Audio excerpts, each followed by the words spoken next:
আগে মুগ ডালটা ভেজে নিব।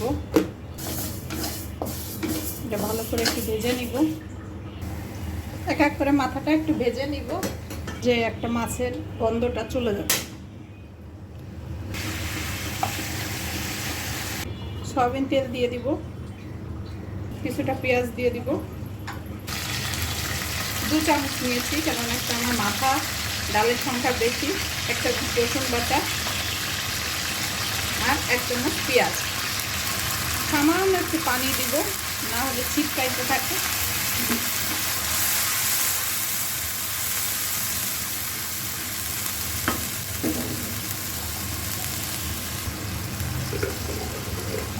এক চামচ লবণ,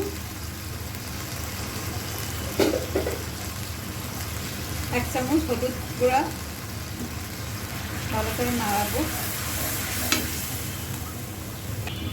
আর 1 চামচ মরিচের গুঁড়া।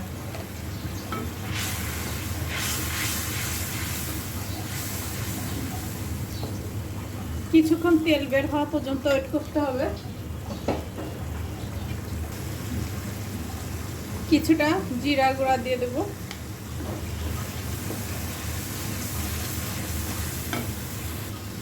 কয়েকটা শুকনো মরিচ দিয়ে দেব গোটা।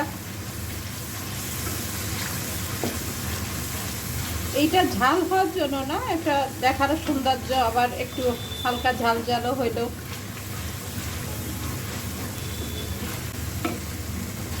এখন ডাউলগুলো দিয়ে দিব,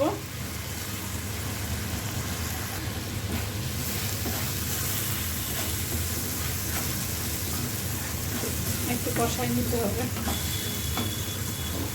এখন ভেজে রেখেছিলাম মাথাগুলো দিয়ে দিব।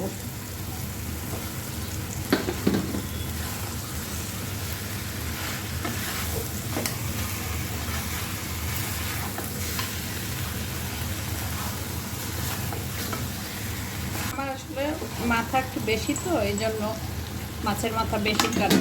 ববি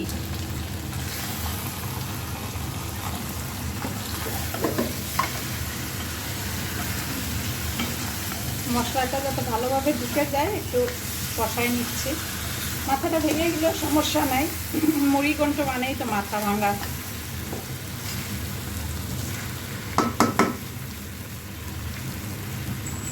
এখন পানি দিয়ে দিব। এটা রুই মাছের মাথা পুরো কড়াই ভরে গেছে আমারও ভাঙা। ওকে ডান।